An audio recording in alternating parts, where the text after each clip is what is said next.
Bismillahirrahmanirrahim and Assalamu alaikum everyone. How are you all? I hope you all are absolutely fine. Welcome to my YouTube channel Learning with Rifa Jahan. As you all know that we are discussing chapter number 4, the cell of class FSC part 1. So today the topic of our discussion is another organelle of the cell, and that is lysosome. We will discuss the structure, the composition and the function of lysosome in detail inshallah in this lecture video.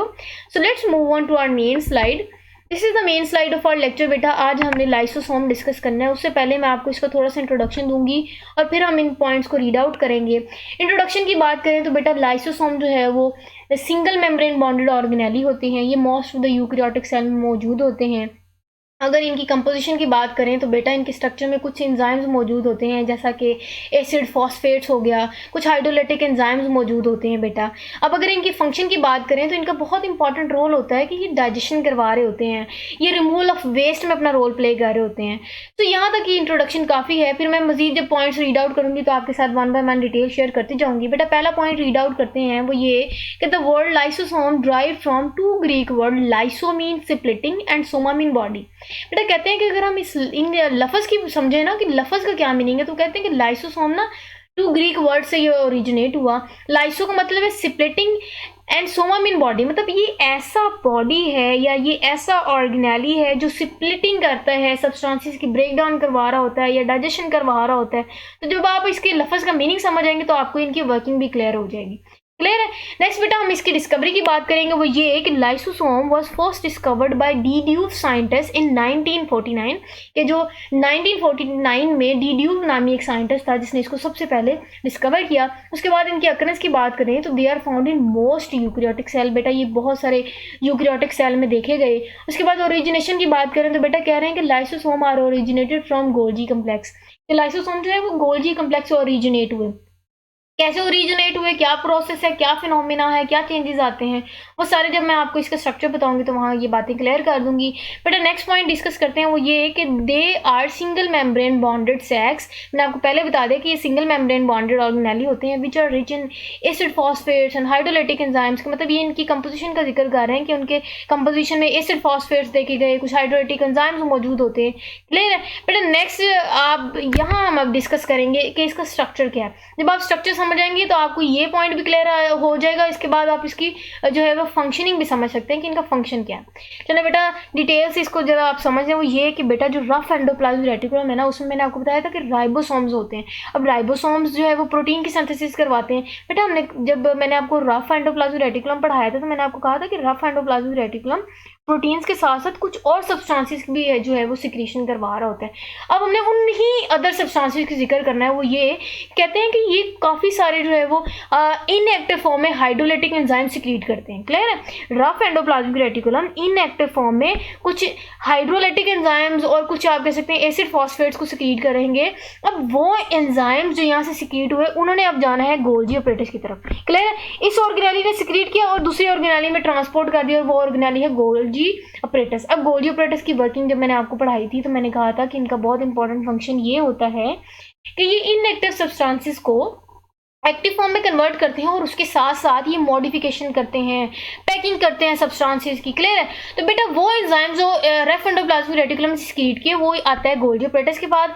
वहाँ Golgi apparatus के पास आने के बाद वहाँ उनकी packing होती है और वो प्रॉपर जो है एक ऑर्गेनेली में कन्वर्ट होते हैं और वो ऑर्गेनेली हम लाइसोसोम कहते हैं। क्लियर है। ओरिजिनेशन समझ आ गया आपको, पिछला पॉइंट भी क्लियर हो गया होगा कि कैसे गोल्जी ऑपरेटस या गोल्जी कम्प्लेक्स जो है वो ओरिजिनेशन करवा रहा होता है लाइसोसोम की। क्लियर है। अब ये पॉइंट आपके साथ डिस्कस करती हूँ, फिर आपको मैं आपकी इसकी वर्किंग बताती हूँ। कहते हैं कि acid phosphates and hydrolytic enzymes are synthesized on rough endoplasmic reticulum. कि रफ एंडोप्लाज्मिक रेटिकुलम में ये कुछ एसिड फॉस्फेट्स और कुछ हाइड्रोलाइटिक एंजाइम्स है वो सिंथेसाइज होते हैं। उसके बाद वो भेज दिए जाते हैं। कहाँ भेज दिए जाते हैं बेटा?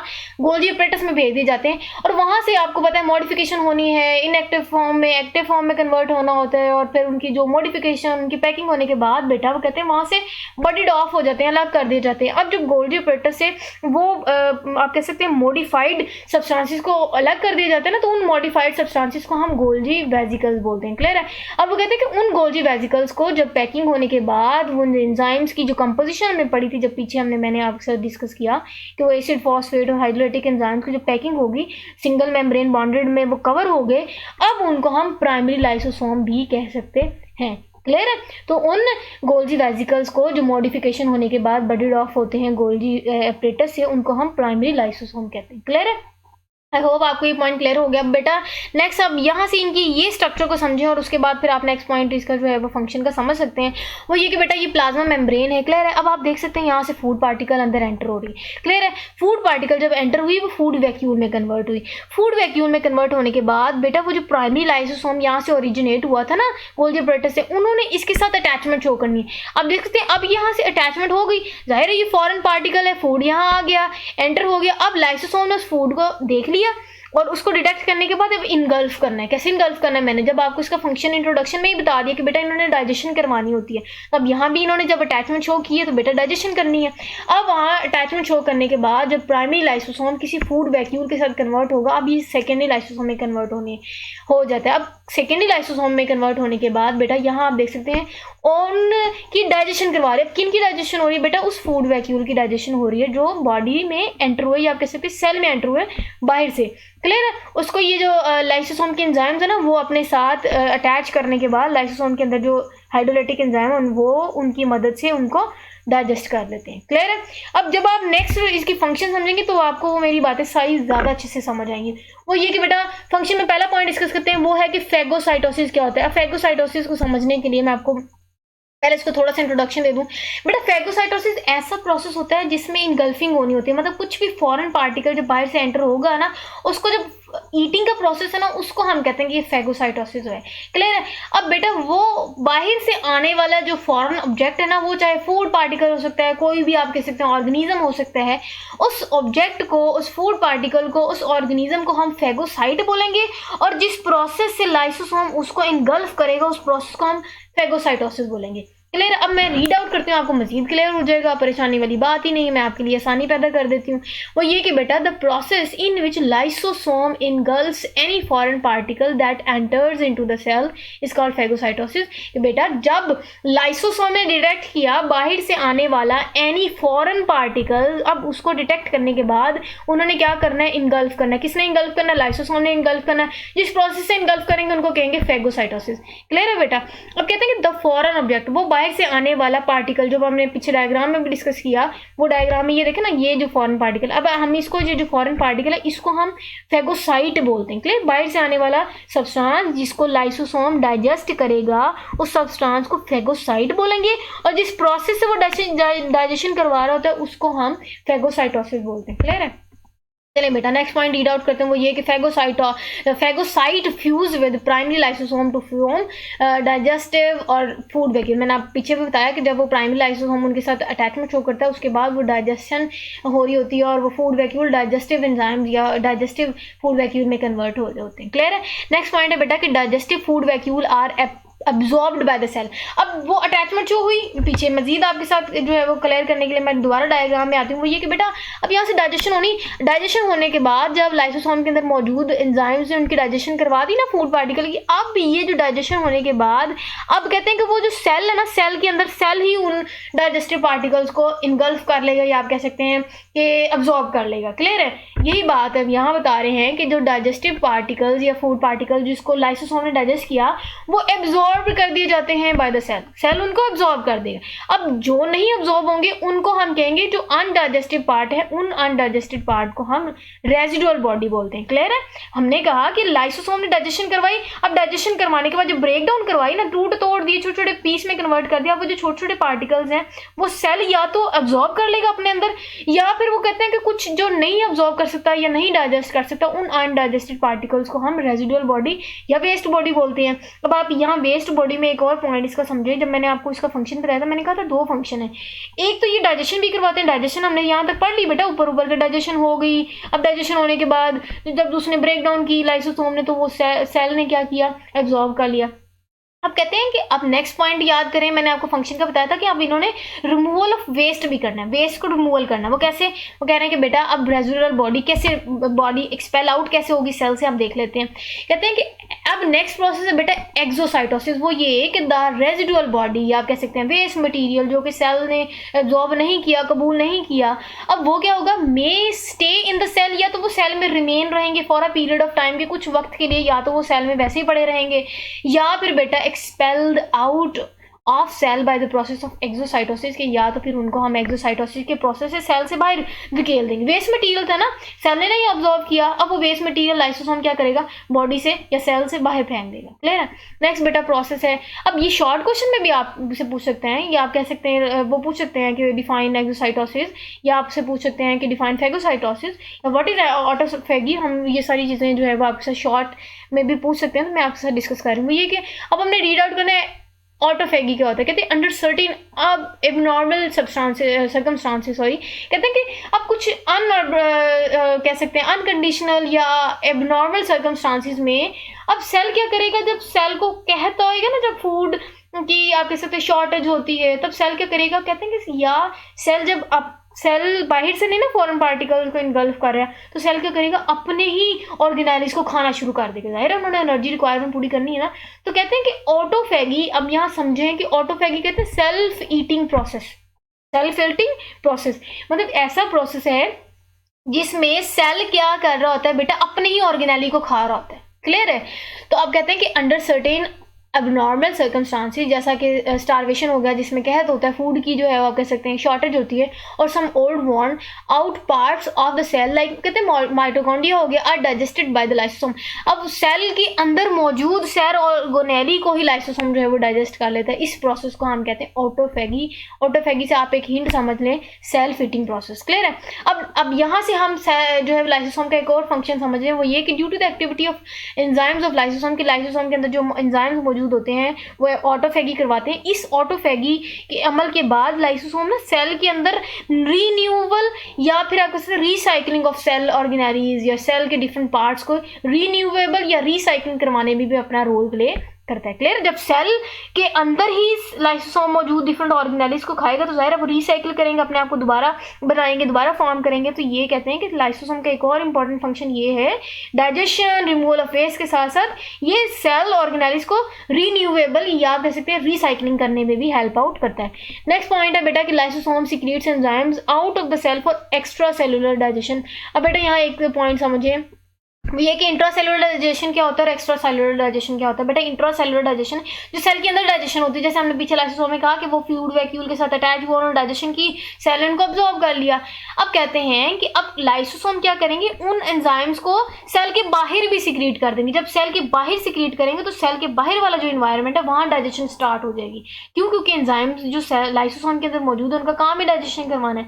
क्लियर है। तो अब जब वो सेल के बाहर वाले एरिया में डाइजेशन करवाएंगे लाइसोसोम के एंजाइम्स, उनको हम एक्स्ट्रा सेलुलर डाइजेशन कहते हैं। आई होप यहाँ तक आपको फंक्शंस ऑफ लाइसोसोम बहुत अच्छे से समझ आ गई होगी।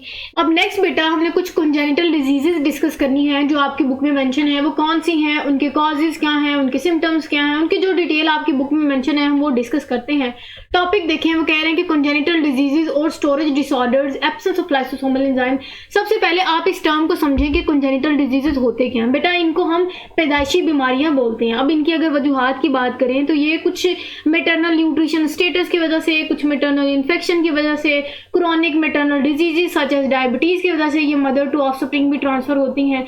या आप कह सकते हैं उसके अलावा कुछ physical factors such as ionisation, radiation and hyperthermia की वजह से ये क्या होती हैं, ये डिजीजेस वकूअ पजीर होती हैं। समझ आ गई आपको ये डिजीजेस होती क्या हैं। अब अपना इस स्लाइड का पहला पॉइंट रीड आउट करते हैं, वो ये कि several congenital diseases result from the accumulation of substances such as glycogen and glycolipid within the cell. कहते हैं कि अब इस डिजीज में होता क्या है, कहते हैं कि इन डिजीज में कुछ सब्सटेंसेस की एक्यूमुलेशन हो जाती है सेल में। वो कौन सी सब्सटेंसेस है, वो कहते हैं ग्लाइकोजन या ग्लाइकोलिपिड्स।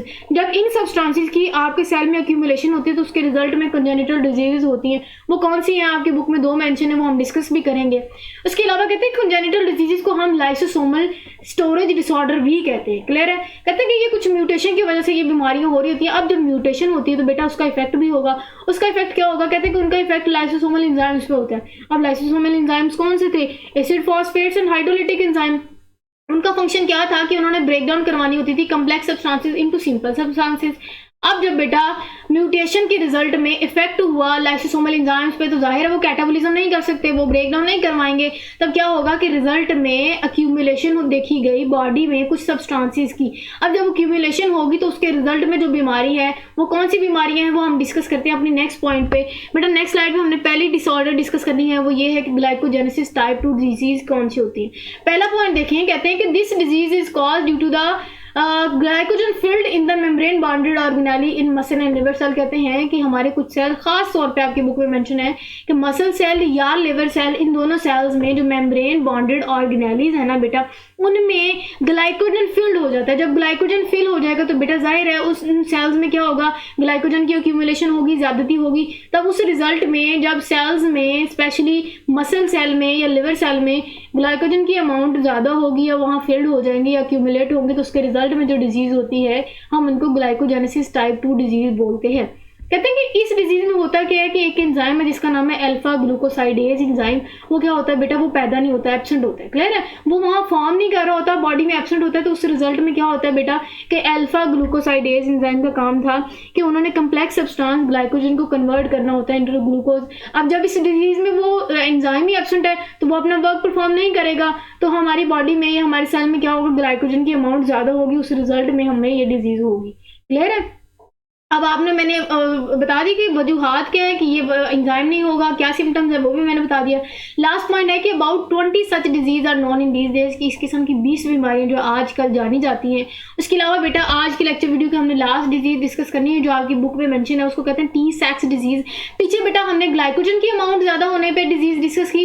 अब हम देखेंगे दूसरा, हमने कहा था एक्यूमुलेशन ऑफ फैक्टर की वजह से जो कंजेनिटल डिजीज थी वो थी ग्लाइकोलिपिड। हम देखेंगे कि ग्लाइकोलिपिड की जब अमाउंट या एक्यूमुलेशन होती है या अमाउंट ज्यादा होती है तब उसके रिजल्ट में टी सैक्स डिजीज हो रही होती है। क्लियर? कहते हैं कि this disease is caused due to the problem in the catabolism of lipid. अब इस केस में क्या हो रहा था कि लिपिड्स की कैटाबॉलिज्म नहीं हो रही होती या फैटी एसिड की ब्रेक डाउन नहीं हो रही होती। जब फैटी एसिड की ब्रेक डाउन नहीं हो रही होती तो जाहिर है सेल्स में क्या होगा कि फैटी एसिड्स की या लिपिड्स की अमाउंट ज्यादा होगी या अक्यूमुलेशन होगी। तो उनकी अक्यूमुलेशन में से जो बीमारियां होती हैं वो कौन सी हैं हम डिस्कस करते हैं।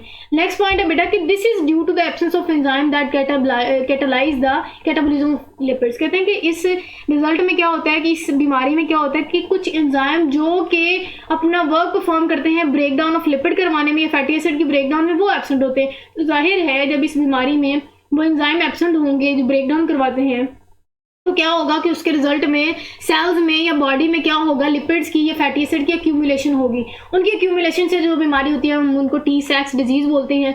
लास्ट पॉइंट, अब उसका क्या इफेक्ट होता है बॉडी पे, आप इफेक्ट देखते हैं। कहते हैं कि the accumulation of lipids in brain cells result in mental retardation और इवन डेथ। कहते हैं कि अगर लिपिड्स की एक्यूमुलेशन हमारे ब्रेन सेल्स में हो जाए ना तो उसका रिजल्ट ये होता है कि या तो मेंटल रिटार्डेशन या जहनी बीमारियों की वजह बनता है या इवन डेथ भी हो जाती है। इतना स्वेयर ये जो डिजीजेज हैं उनको माना जाता है।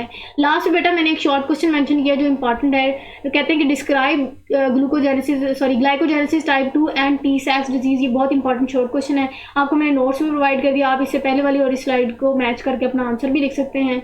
आई होप आपको बहुत अच्छे से समझ आई होगी। मैंने बहुत आसानी से जो है वो आपके साथ लाइसोसोम शेयर किया। आई होप आपको बहुत अच्छे से समझ आई होगी। अपना बहुत सारा ख्याल रखिएगा, दुआ मुझे याद रखिएगा। मुझे दीजिए इजाज़त। अल्लाह हाफिज़।